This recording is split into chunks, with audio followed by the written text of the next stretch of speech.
The C-SPAN networks bring you long-form public affairs programming from the nation's capital and are a public service of your television provider. C-SPAN, created by cable. The senator from Arizona is recognized. Without objection. It's been more than 1 year since President Obama spoke to the nation about the threat posed by ISIL and escalated U.S. military operations against it. The goal at that time, the president said, was to degrade and destroy ISIL. A year ago, the goal was to degrade and destroy ISIL. It's impossible to look at where we are today and claim that the president's strategy is succeeding or that it is likely to succeed on anything approaching an acceptable timetable and level of risk. No one should take this as a criticism of the men and women in uniform as well as their civilian counterparts in the field, doing the best they can under the strategic and operational constraints they face, especially the White House's desire, revisiting the Vietnam War tactics, that the White House is micromanaging the military campaign. It's not that we've done nothing against ISIL. It's that there is no compelling reason to believe that anything we're doing will be sufficient to destroy ISIL. Thousands of airstrikes against ISIL's targets have conjured the illusion of progress, but they've produced little in the way of decisive battlefield effects. I noted with some interest that we provided some targeting for the French who carried out airstrikes. I wonder why we hadn't done any of that in the last year. ISIL continues to dominate Sunni Arab areas in the world, in both Iraq and Syria, and efforts to reclaim major population centers in those areas, such as Mosul, have stalled, to say the least. Meanwhile, ISIL continues to expand globally. It's now operating in Afghanistan, Yemen, Libya, Lebanon, and Egypt. And other radical Islamist groups like Boko Haram in Nigeria and Al-Shabaab in Somalia have pledged allegiance to ISIL. This appearance of success only enhances ISIL's ability to radicalize, recruit, and grow. And now, in the past month, ISIL has commenced a new stage in its war on the civilized world by unleashing a wave of terrorist attacks across the globe. In Ankara, ISIL detonated 2 bombs outside a train station, killing 102 people and injuring over 400 more. In the skies over Egypt, ISIL destroyed a Russian civil airliner with a bomb that killed all 224 passengers aboard. In Beirut, ISIL conducted 2 suicide bombings that killed 43 people and injured 239 more. In Baghdad, ISIL bombs killed 26 people, wounded more than 60 others. And finally, in the streets of Paris last week, as we all know, gunmen wearing suicide belts attacked innocent civilians at restaurants, bars, a soccer stadium, and a concert hall, killing at least 129 and wounding 352 other people. The American people have experienced this kind of terror before, and we stand together with the people of Turkey, Russia, Lebanon, Iraq, France, and nearly 20 other nations whose citizens were murdered by these brutal atrocities committers. These attacks reveal nothing new about ISIL's character. ISIL is the face of evil in our world today. It has crucified its enemies, beheaded innocent journalists, burned a Muslim pilot alive in a cage. It's condemned women and children and girls to slavery and torture and unspeakable sexual abuse. And when waging war on the living has failed to satisfy its savagery, ISIL has desecrated and destroyed many of the monuments to civilization that remain across the Middle East. ISIL's latest attacks also reveal nothing new about its intentions. Everything that ISIL is doing is what their leaders have long said they would do. They've stated their aims explicitly and clearly. All we have to do is listen to their words. Indeed, as one author put it, ISIL has toiled mightily to make their projects knowable. What these attacks have demonstrated, and what now should be clear, is that ISIL is at war with us, whether or not we admit it, that we are at war with them. What should now be clear is that ISIL is determined to attack the heart of the civilized world, Europe and the United States, that it has the intent to attack us, the capability to attack us, and the sanctuary from which to plan those attacks. What should now be clear is that our people and our allies will not be safe until ISIL is destroyed, not just degraded, but destroyed, not eventually, but as soon as possible.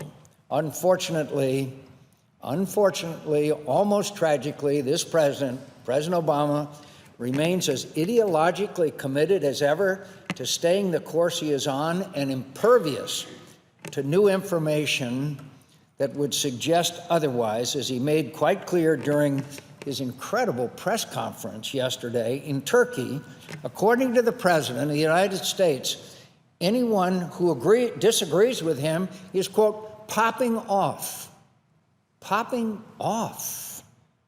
I guess Michael Morrell, former Deputy Secretary of the CIA, was just popping off when he said recently the downing of the Russian airliner, only the third such attack in 25 years, and the attacks in Paris, the largest in Europe since the Madrid bombings in 2004, make it crystal clear that our ISIS strategy is not working. That comes from Michael Morrell, the former deputy head of the CIA under this president.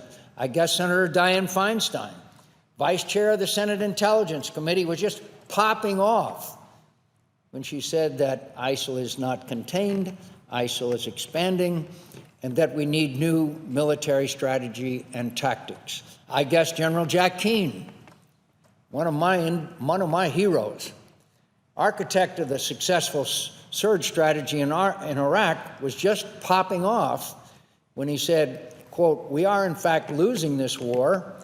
Moreover, I can say with certainty that this strategy will not defeat ISIS. This strategy will not defeat ISIS." That comes from the author of the surge which succeeded, which the president, by withdrawing all troops, allowed to go completely to waste, and the lives of brave young Americans were wasted. I guess Hillary Clinton, the president's former Secretary of State and desired successor, was just popping off when she declared her support for a no-fly zone in Syria to, quote, "stop the carnage on the ground and from the air."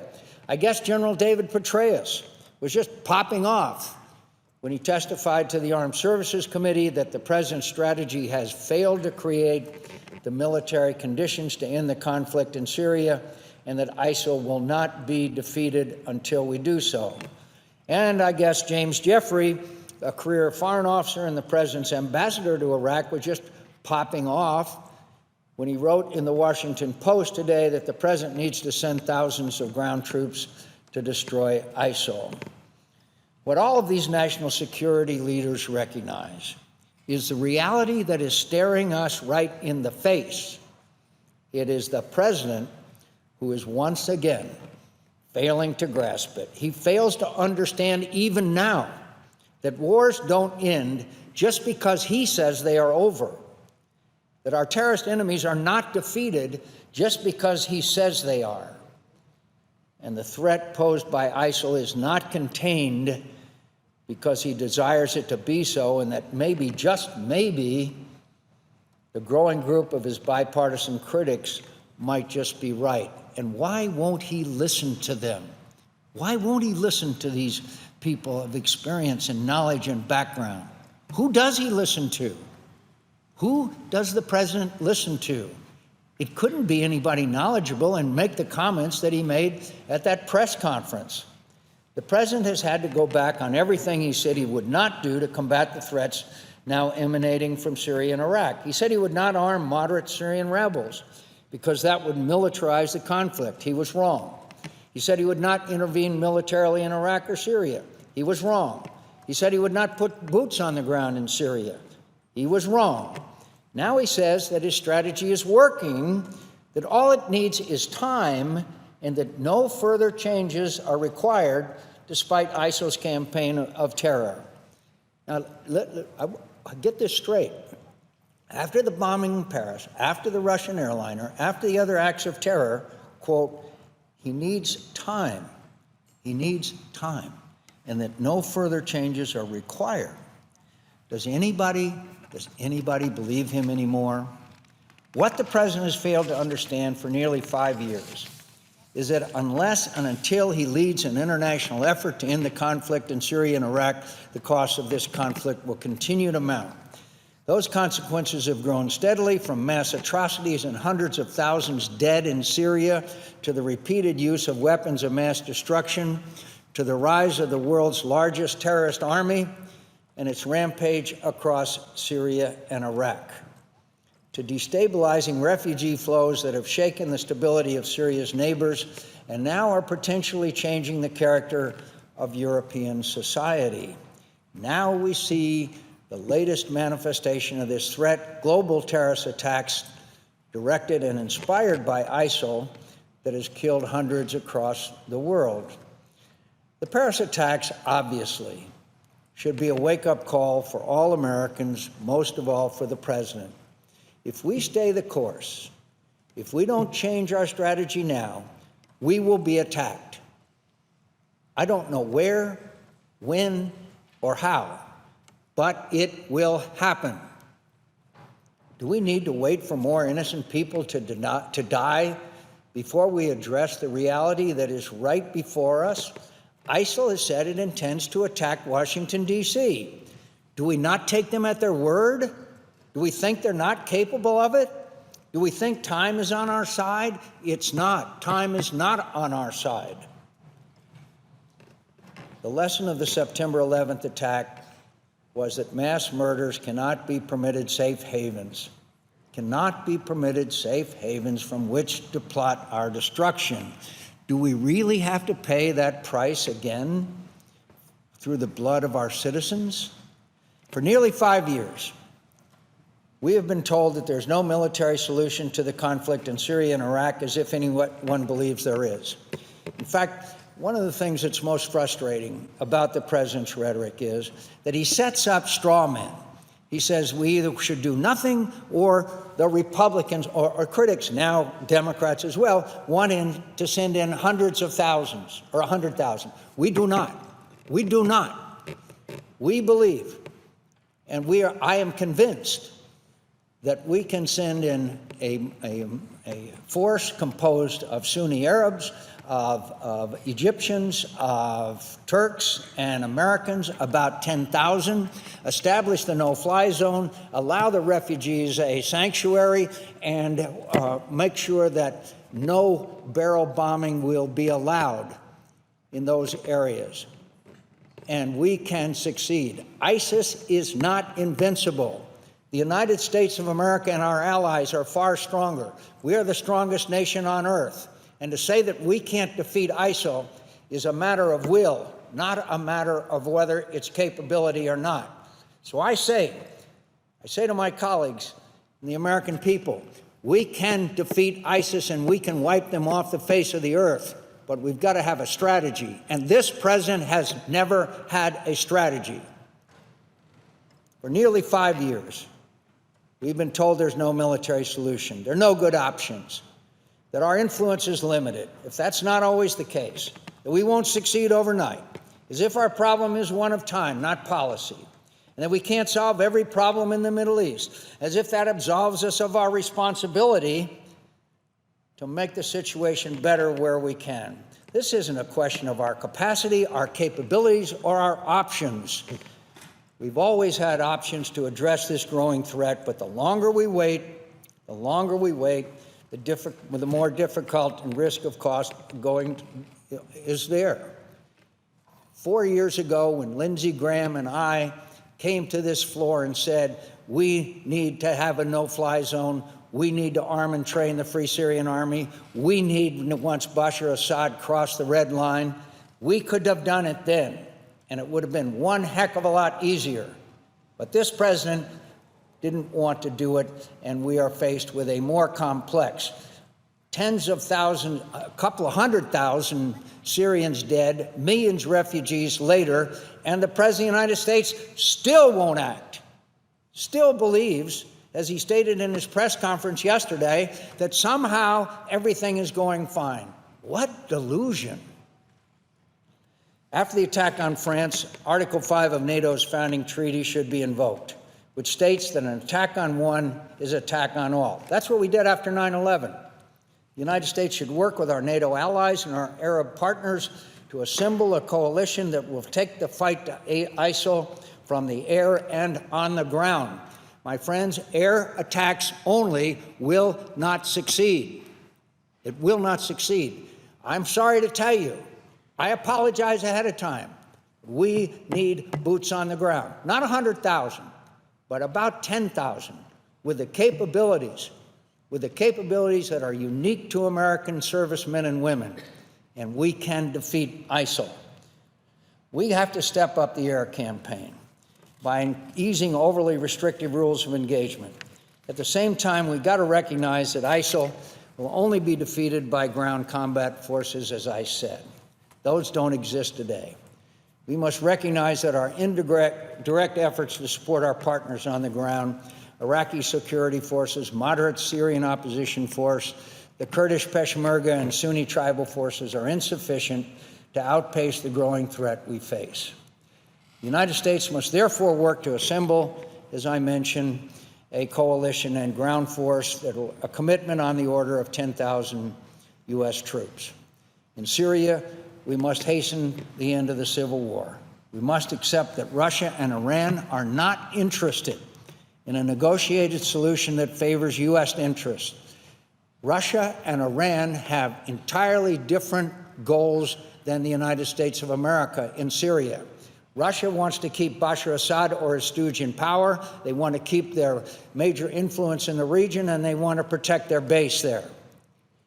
The United States of America has none of those interests. They want to prop up the guy who's killed 240,000. I appreciate the outpouring of concern of all my colleagues and all Americans about these refugees.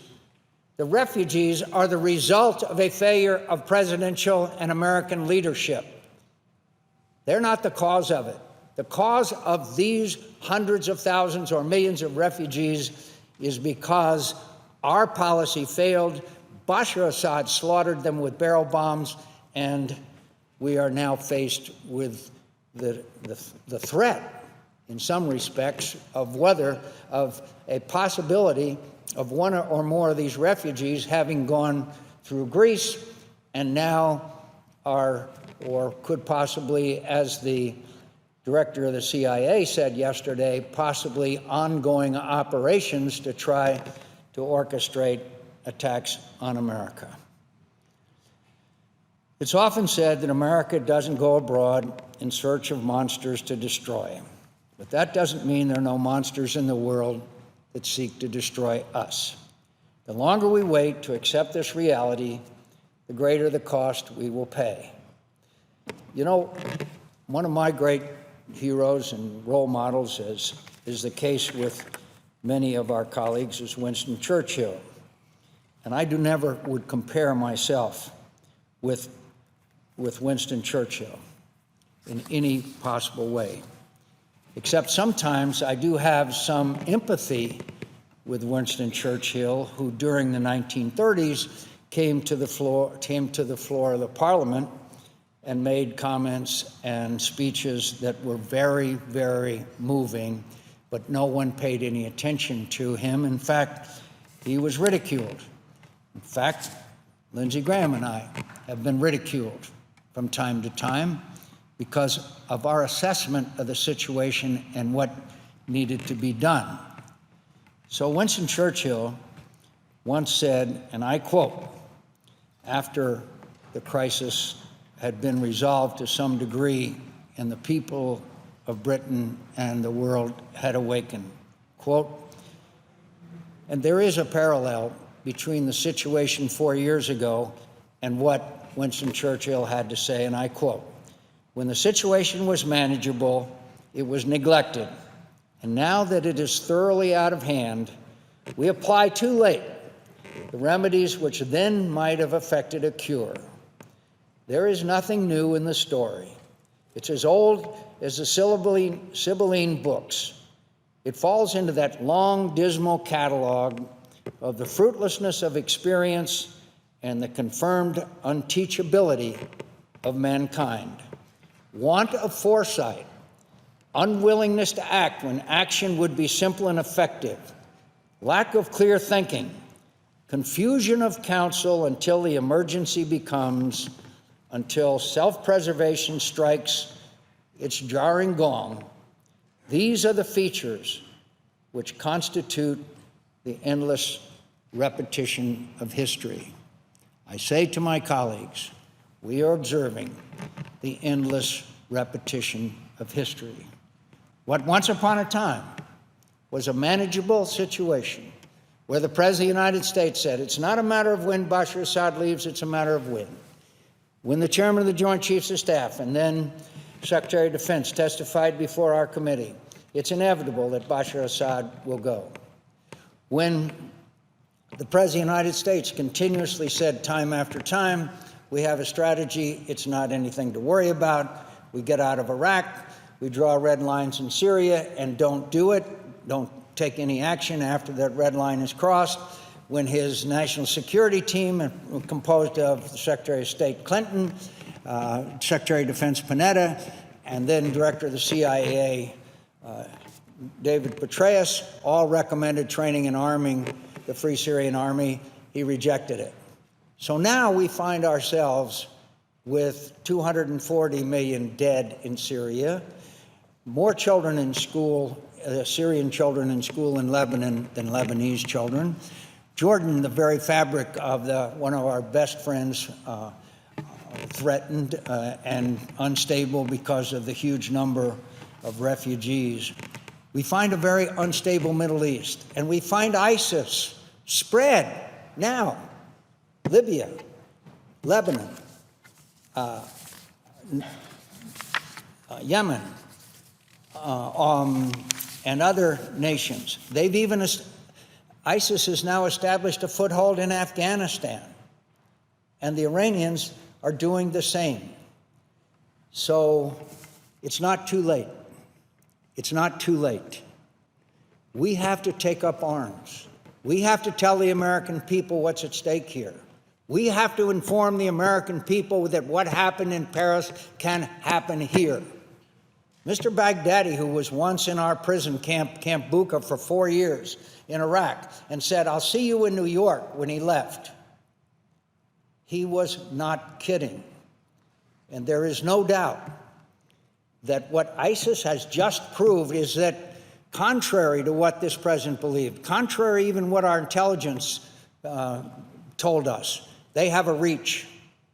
They've had a reach to shooting, making sure that a Russian jet was destroyed, airliner. They have a reach to Paris. They have a reach to Beirut. And they have a reach in northern Africa and other places in the world. And there's no reason why we should not suspect that they have a reach to the United States of America. It's time we acted. It's time the United States of America, acting with our allies, take out ISIL. We must go both to Iraq and to Syria and take them out. Their total defeat is the only thing that will eliminate this threat to the United States of America. Yes, after they're destroyed, there's a lot to do. Yes, there's things such as building societies and economies and free societies and all that. But there's only one thing that Mr. Baghdadi and his legions understand, and that is that we kill them. And we counter with everything we can this spread of this perverted form of an honorable religion called Islam. And this is radical Islam terrorists, whether the president ever wants to say it or not. So, my dear colleagues, I hope that working together, and by the way, just one additional point. The refugees are a huge problem. Obviously, we have to pause until we are sure that nobody is doing exactly what apparently at least one of the terrorists that attacked Paris did, and that is go through Greece and into France. But at the same time, we need to understand that the refugee problem is an effect of a failed policy, not the cause of it. So I would just like to finally say the president should do two things. One, call together the smartest people that we know. I named some of them: General Petraeus, General Keane. There's a number of names of people, General Mattis, General Kelly. There's a number of people Bob Kagan. The names are familiar to many of us who follow national security. These people are the ones that made the surge succeed. Call them together over at the White House and say, give me your advice. He must do that. What he's been listening to and what he's doing is failing. And finally, I stand ready.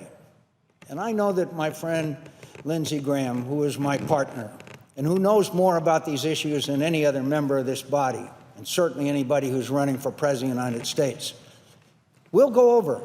We'd be glad to go over and sit with the president. I want to cooperate with him. I want to work with him. We need to do that. And I offer up my services and my advice and counsel, and anybody else on this side of the aisle. This is a threat to the lives of the men and women who are living in this nation. They deserve our protection, and they deserve a bipartisan approach and a bipartisan action in order to stop that. So I stand ready. But right now, I have not been more concerned. I leave my colleagues with two fundamental facts. One, there are now more refugees in the world than any time since the end of World War II. Two, there are now more crises in the world than any time since the end of World War II. We cannot sustain these failed policies that have led us to the situation that America and the world are in today. Mr. President, I yield the floor.